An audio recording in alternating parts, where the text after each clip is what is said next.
नमस्कार दोस्तों, स्वागत है आपके अपने YouTube चैनल ब्रेनी झील में। और आज मैं आपके सामने लेके आया हूँ constitution how and why. India के कॉन्स्टिट्यूशन के बारे में आज पढ़ेंगे, लेकिन शुरू करने से पहले मैं आप अपने भाइयों से रिक्वेस्ट करना चाहूंगा कि आप प्लीज हमारे चैनल के नीचे जो रेड कलर का सब्सक्राइब का बटन दिया हुआ उसे प्रेस कर लीजिए, और प्रेस करने के बाद एक बेल आइकन भी दिया हुआ है उसको दबा लीजिए, ताकि आपके पास और भी वीडियोस पहुंचती रहे। तो आज का जो हमारा टॉपिक है वो बहुत ही ज्यादा इंटरेस्टिंग होने वाला है और आप सबसे जुड़ा हुआ है। कॉन्स्टिट्यूशन के बारे में, इंडियन कॉन्स्टिट्यूशन के बारे में, कितनी मुश्किलों से हमारा संविधान बना है, इसके बारे में डिस्कशन करेंगे। और मैं ये समझता हूँ कि इस टॉपिक को समझने के बाद आपका इंटरेस्ट पॉलिटिकल साइंस के अंदर बहुत ही ज्यादा डेवलप हो जाएगा। क्योंकि देखिए, कोई भी एग्जाम, कोई भी, चाहे वो स्कूल का एग्जाम हो, 11th का हो, 12th का हो, या फिर किसी भी कंपटीशन का एग्जाम हो, किसी भी जॉब का एग्जाम हो, उसके बारे में बेसिक जानना जरूरी है। अब हम स्टैटिक, यानी कि हम भारत की राजधानी क्या है, भारत का क्षेत्रफल कितना है, इस तरह से पढ़ते हैं डायरेक्ट, तो टू द पॉइंट अगर पढ़ते हैं तो उससे क्या होता है, हम उस क्वेश्चन को ज्यादा दिनों तक याद नहीं रख पाते हैं। अगर हम इसको एक हिस्टोरिकल तरीके से, एक कहानी की तरह पढ़ें, तो इसका फायदा हमारे दिमाग पे असर होता है, क्योंकि हम इसको ज्यादा दिनों तक याद रख सकते हैं और इसको आप किसी और को भी अच्छे से समझा सकते हैं। तो चलिए स्टार्ट करते हैं आज के टॉपिक के बारे में, कॉन्स्टिट्यूशन हाउ एंड व्हाई। तो सबसे पहले कॉन्स्टिट्यूशन बनाने की जरूरत क्यों है और कॉन्स्टिट्यूशन है क्या। तो constitution is the set of basic rules. अब कॉन्स्टिट्यूशन जो है एक नियमों का, एक बेसिक रूल्स का सेट है जिसको आप लोगों को फॉलो करना होता है। और उसको फॉलो अगर ना करें, उसको जो अगर कोई रूल को तोड़ेगा तो उसके लिए पनिशमेंट का प्रावधान होता है। ठीक है दोस्तों, तो मैं आपको एक एग्जांपल देता हूं छोटा सा। मान लीजिए कि आप सभी किसी एक सोसाइटी में रहते हैं और रहने के बाद उस सोसाइटी के अंदर देखा होगा आपने कि कई प्रकार के लोग रहते हैं, डिफरेंट पीपल्स रहते हैं। कोई डॉक्टर है, कोई इंजीनियर है, कोई लॉयर है, कोई कुछ है, कोई अमीर है, कोई गरीब है। तो उस सोसाइटी में अगर आपको एक साथ रहना है तो आपको एक रूल्स बनाने होंगे, और उस रूल्स को ऐसा बनाना होगा कि सभी लोगों की लाइफ से वो जुड़ा हो, तभी उसको सभी लोग मानेंगे। अब यही चीज संविधान में लागू होती है। संविधान के जो नियम और कानून है वो सभी की जिंदगी से जुड़े हुए हैं, और इसी वजह से हर कोई उसको मानने के लिए, क्योंकि अगर वो आज नहीं मानेगा तो कल के लिए वो गलत एग्जाम्पल प्रस्तुत होगा, इसलिए। और उसके लिए एक सजा का प्रावधान भी है। अगर मान लीजिए हम संविधान के किसी भी रूल को नहीं मानते हैं तो उसके लिए सजा भी हो सकती है हमें। तो उसी प्रकार से सोसाइटी के अगर किसी भी नियम को कोई नहीं मानेगा तो उसके लिए भी पनिशमेंट या फाइन का कोई व्यवस्था होनी चाहिए, क्योंकि अगर रूल्स को ना माना जाए तो उस रूल्स का कोई मतलब नहीं रह जाता। तो जो हमारा संविधान है वो बहुत ही बड़ा संविधान है और बहुत ही सुंदर संविधान है। हमारे पूर्वजों ने जो संविधान हमें बना के दिया है वो बहुत ही जबरदस्त संविधान बना के दिया है। सोचिए उस जमाने में कैसे संविधान बनाया, और ऐसा संविधान बनाया कि सारे लोग उसको आज तक मानते आ रहे हैं और एक ही संविधान आज तक चलता आ रहा है। देखिए दोस्तों, हमारे ही पड़ोस में एक देश नेपाल है, जहां आप देखिए कि 5 से 6 बार संविधान को बदला जा चुका है, और अभी 2015 में उन्होंने एडॉप्ट किया न्यू कॉन्स्टिट्यूशन। तो इसी प्रकार से, और हमारे ही साथ आजाद हुआ पाकिस्तान का हाल देख लीजिए। India is the largest democratic country, लोकतांत्रिक देश है हमारा। और हमारा संविधान जब बन रहा था तो किसी ने भी नहीं सोचा होगा कि ऐसा संविधान हमारा बना कि आज तक, क्योंकि उस जमाने में ऐसा लगता था कि इंडिया ज्यादा दिनों तक टिक नहीं पाएगा, इंडिया के बहुत जल्दी सारे टुकड़े हो जाएंगे, क्योंकि इतने सालों तक अंग्रेजों ने राज किया और उसके बाद भारत पाकिस्तान का बंटवारा हो गया। सोचिए कैसा मुश्किल दौर था वो, और उस टाइम पर हमारे संविधान को बनाने वालों ने इतने अच्छे से बनाया। एक एक चीज पे डिबेट की सबने मिलकर के, और उस डिबेट के बाद उस लॉ को रखा। ये नहीं कि सीधा जो मन में आया लिखते चले गए, ऐसा नहीं है। हमारे संविधान को बनाने में बहुत सारे लोगों को बहुत योगदान है, और एक एक लॉ पे चर्चा होती थी, एक एक छोटे छोटे लॉ पे भी चर्चा होती थी। सिर्फ वोट देने के जो अधिकार था उस पे चर्चा कम हुई है, समझ लो ना के बराबर ही हुई है, क्योंकि वो सबको सर्वमान्य था। वो वोट देने का जो अधिकार था, सिंगल ट्रांसफरेबल वोट्स। ठीक है दोस्तों, तो अब हम बात करते हैं संविधान, हमारा जो संविधान कैसे स्टार्ट हुआ बनना। तो हमारे संविधान बनने की प्रक्रिया शुरू होती है 9 दिसंबर 1946 से। 9 दिसंबर 1946 को पहली बैठक हुई, और उस बैठक में 292 जो मेंबर्स थे वो चुन के आए थे ब्रिटिश प्रोविंसेस से, जिसके ऊपर ब्रिटिश का शासन था।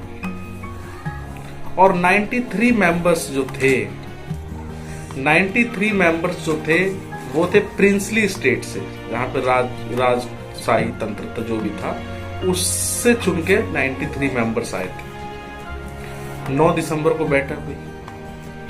उसके बाद मुस्लिम लीग ने इसमें बहिष्कार किया। इसका बहिष्कार करने के बाद देखिए 11 थोड़ा मुस्लिम लीग का ये था कि भैया हमें पाकिस्तान चाहिए, हमें पाकिस्तान चाहिए। अब 11 दिसंबर 1946 को दोबारा बैठक हुई। जब बैठक हुई तो मुस्लिम लीग के नेता अब्सेंट रहे। इस प्रकार से काफी दंगे होने के बाद अब देखिए 3 जून 1947 में एक प्लान था कि जिसमें कि भैया पाकिस्तान को अलग ही करना पड़ेगा। तो उस टाइम पे जब मीटिंग हुई तो ऐसा कुछ एरिया जो पाकिस्तान में चला गया हमारा, वहां से जो मेंबर्स उसमें चुन के आए हुए थे उस मेंबर्स को हटा दिया गया, सीज कर दिया गया। तो अब हमारे पास जो मेंबर्स की संख्या बच गई 299। और जो ये मेंबर्स आए थे ब्रिटिश प्रोविंसेस से, वो प्रति 10 लाख की पॉपुलेशन पे एक मेंबर आया था। ये बहुत ही इंपॉर्टेंट पॉइंट है दोस्तों, 10 लाख की पॉपुलेशन पे एक। इसमें सभी धर्मों का ध्यान रखा गया, सभी धर्मों का ध्यान रखा गया, सभी वर्गों का ध्यान रखा गया, और उस हिसाब से सीटों का बंटवारा किया गया। देखिए अगर पार्टी वाइज बात की जाए, पार्टी की बात की जाए, तो उस समय जब पाकिस्तान का हिसाब अलग कर देने के बाद 299 मेंबर्स जब बचे, 299 मेंबर्स के बाद 82% उसके अंदर कांग्रेस पार्टी के मेंबर्स थे। 82% मेंबर्स जो थे वो कांग्रेस पार्टी के मेंबर्स थे, और 28 जिसके अंदर उस पूरे 298 में 28 दलित थे। और एक और इंपॉर्टेंट चीज है, इसके जो ड्राफ्टिंग कमेटी बनाई गई संविधान बनाने के लिए, उसके चेयरमैन थे डॉक्टर BR अम्बेडकर। और 8 छोटी छोटी कमेटियां बनाई गई, 8 छोटी छोटी कमेटियां बनाई गई। जो मेंबर्स जिनके आपस में बात विचार नहीं मिलते थे, तो उनको भी ऐसे इग्नोर नहीं किया गया।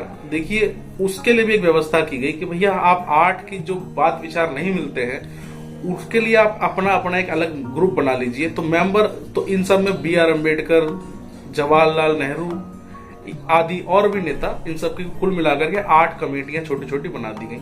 सब अपनी अपनी बातें रखा करते थे।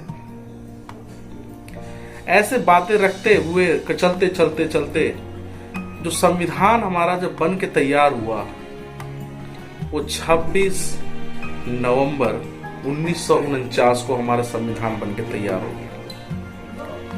26 नवंबर 1949 को हमारे संविधान को एडॉप्ट कर लिया गया। देखिए वर्ड को बहुत ध्यान से रखना जरूरी है, क्योंकि कई बार एग्जाम में, कहीं भी एग्जाम में या कोई भी पूछ सकता है कि एडॉप्ट हमारा संविधान कब हुआ था, बन करके तैयार हुआ था, और एडॉप्ट कब हुआ था।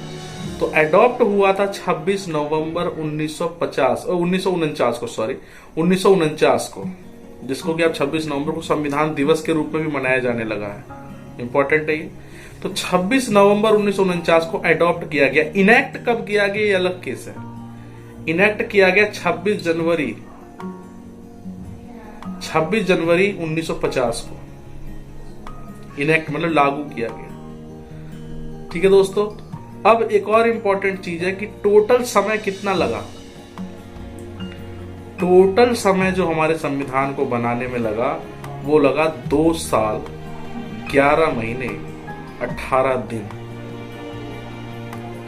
2 साल 11 महीने 18 दिन लगा हमारे संविधान को पूरा बनाने में। देखिए 26 नवंबर 1949 को जब संविधान को एडॉप्ट कर लिया गया और 24 जनवरी 1950 को हमारे संविधान को लागू करने से पहले 26 जनवरी 1950 में लागू हुआ था। 24 जनवरी को सिग्नेचर किए गए सबके संविधान के ऊपर, और उस संविधान को जब उस पर सिग्नेचर किए तो उस समय सिग्नेचर संविधान के ऊपर कितने लोगों के सिग्नेचर हैं ये बहुत ही कम लोगों को पता होगा। तो संविधान के ऊपर 284 मेंबर्स के सिग्नेचर हैं, क्योंकि 284 मेंबर्स ही प्रेजेंट थे उस दिन। तो इस प्रकार से देखिए हमारा संविधान जो है बना, 26 जनवरी 1950 को लागू हुआ। और एक और इंपॉर्टेंट पॉइंट कि हमारा संविधान जब बना तो उसमें कितनी बैठकें हुई, कितनी बार बैठकें हुई, तो ये भी एक इंपॉर्टेंट पॉइंट्स है। तो हमारे संविधान में 166 मीटिंग्स हुई, सिटिंग्स हुई, 166। संविधान बनाते समय बहुत ही चीजों का ध्यान रखना पड़ा, क्योंकि सिटीजनशिप का जो लॉ था, नागरिकता कानून जो था, वो पहले अलग था, क्योंकि भैया उस समय हिंदुस्तान और पाकिस्तान का बंटवारा नहीं हुआ था। और जब बंटवारा हो गया तो भैया उसमें थोड़ा और बदलाव करना पड़ गया। कुछ लोग पाकिस्तान से इधर आ रहे थे, कुछ लोग यहां से वहां जा रहे थे, तो बहुत ही मुश्किल का सामना करना पड़ा। तो और भी आगे वीडियो बनाऊंगा मैं संविधान के बारे में। मैं एक आपके अंदर इंटरेस्ट डेवलप करना चाहता था, और ये छोटी छोटी जो चीजें हैं वो इम्पोर्टेंट बहुत हैं। तो अब मैं टोटल आपको बता दूं, जो संविधान बनके तैयार हुआ तो उस समय 395 आर्टिकल्स थे। 395 आर्टिकल्स थे और वो 22 पार्ट में थे। 395 आर्टिकल्स जो थे वो 22 पार्ट में, टुकड़ों में, 22 टुकड़ों में थे, 22 पार्ट्स में थे। और उसके अंदर 8 अनुसूचियां थी, यानी 8 शेड्यूल था, 8 शेड्यूल था। और ऐसे करते करते करते आज जो हमारे संविधान के अंदर टोटल नंबर ऑफ आर्टिकल्स हैं वो 448 है। 448 आर्टिकल्स हैं टोटल। और जो पार्ट हैं अब वो हो चुके हैं 25, और जो अनुसूचियां हो चुकी हैं, शेड्यूल्स हो चुके हैं, वो हो चुके हैं 12। ठीक है दोस्तों, याद रखिएगा, बहुत इंपॉर्टेंट है। 448 आर्टिकल प्रेजेंट में है और 25 पार्ट हो चुके हैं, 12 अनुसूची हो चुकी है। और अगर हमारा संविधान देखिए लचीला बहुत, देखिए लचीला इतना भी नहीं कि उसके अंदर बात बात पे एकदम चेंज कर दिया जाए, क्योंकि भारत के संविधान निर्माताओं ने उस चीज का बहुत ध्यान रखा, एक एक छोटी चीजों पे एकदम बारीकी से डिबेट की और सोचा उसके बारे में। तो ऐसा भी नहीं कि एकदम रिजिड कर दिया, रिजिड मतलब एकदम लचीला कर दिया, और ऐसा भी नहीं कि एकदम हार्ड कर दिया गया। मैं आपको बताऊं, एक इंपॉर्टेंट बात कही जाती है हमारे संविधान के बारे में कि हमारा संविधान जो है वो जिंदा दस्तावेज है, एक लिविंग डॉक्यूमेंट है। लिविंग डॉक्यूमेंट इसलिए है क्योंकि हमारे संविधान में एक आर्टिकल नंबर है 368। 368 नंबर जो आर्टिकल है वो हमें हमारे संविधान में जब भी आवश्यकता अनुसार कुछ चेंज लाना होता है हमें, तो हम 368 नंबर आर्टिकल का यूज करके उस संविधान में संशोधन कर लेते हैं। ठीक है दोस्तों, 368 नंबर संविधान के अंदर हमारे को यह व्यवस्था दी गई है कि हम उसमें संशोधन कर सकते हैं। ठीक है दोस्तों, और मान लीजिए जैसे कि अभी जम्मू कश्मीर का मामला हुआ था 370 वाला, और अभी इसमें जम्मू कश्मीर में बाउंड्रीज तय की गई, लद्दाख अलग, ये जम्मू कश्मीर अलग, इसमें अलग, ठीक है। तो इसमें संशोधन करने के लिए क्या 368 का यूज किया गया होगा? क्योंकि 368 का जो प्रोसीजर है वो बहुत इतना आसान नहीं है उसको अगर पास कराना। तो उसके लिए संविधान निर्माताओं को पता था कि अगर किसी बाउंड्रीज का नामकरण करना हो, अलग नाम चेंज करना हो, या किसी बाउंड्रीज को अपने में मिलाना हो, किसी क्षेत्र को बढ़ाना हो या घटाना हो, तो वो आर्टिकल 2 और 3 जो है वो 2 और 3 ये उसके बारे में उसमें डिटेल में लिखा हुआ है। लेकिन अगर 2 और 3 में अगर कोई बदलाव होता है तो उसके लिए जरूरी नहीं कि आपको 368 का यूज करना पड़ेगा, क्योंकि संविधान निर्माताओं को पता था कि अगर मान लीजिए कि हमें कहीं अपना कुछ एरिया मान लीजिए किसी और कंट्री को देना पड़ जाए, कंट्री को भी देना पड़ जाए मान लीजिए, तो हमें संविधान के अंदर 4 नंबर आर्टिकल दिया गया है। 4 नंबर आर्टिकल जो दिया गया है उसके अंदर आपको उतनी मेजॉरिटी की आवश्यकता नहीं है जितना 368 के अंदर है चाहिए। जस्ट सिंपल मेजॉरिटी से आप उसको पास कर सकते हैं। यानी जस्ट सिंपल मेजॉरिटी का मतलब 50% प्लस 1, 50% प्लस 1। और इंपॉर्टेंट एक और चीज है, 368 के अंदर जब होता है तो 2/3 बहुमत चाहिए होता है, बिल लाना होता है। तो संविधान निर्माताओं को यह बात पता था कि उस जमाने में अगर कहीं मान लीजिए बाउंड्रीज को थोड़ा इधर उधर करना होगा या नामकरण करना होगा तो ये बहुत ज्यादा दिक्कत होगी। तो इस वजह से इस आर्टिकल नंबर 4 की व्यवस्था कर दी गई। और एक इंपॉर्टेंट सवाल और भी आता है कई एग्जाम्स में, और कई लोगों को पता होना चाहिए कि अब तक कितनी बार संशोधन हो चुका है, कितनी बार संविधान में थोड़ा बहुत करके बदलाव हो चुका है। तो अब तक हमारे संविधान में 104 अमेंडमेंट हो चुके हैं, 104 अमेंडमेंट, 104 अमेंडमेंट्स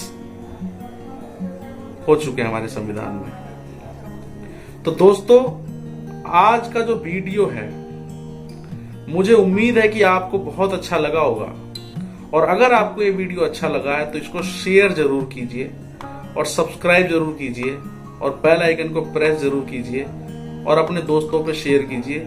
और मुझे उम्मीद है कि आपको ये वीडियो अच्छा लगा होगा। Thank you very much. Next video में मैं आपको और भी आर्टिकल्स के बारे में बताऊंगा जो कि हमारे संविधान के अंदर है, इंपॉर्टेंट आर्टिकल्स। ठीक है दोस्तों, थैंक यू वेरी मच।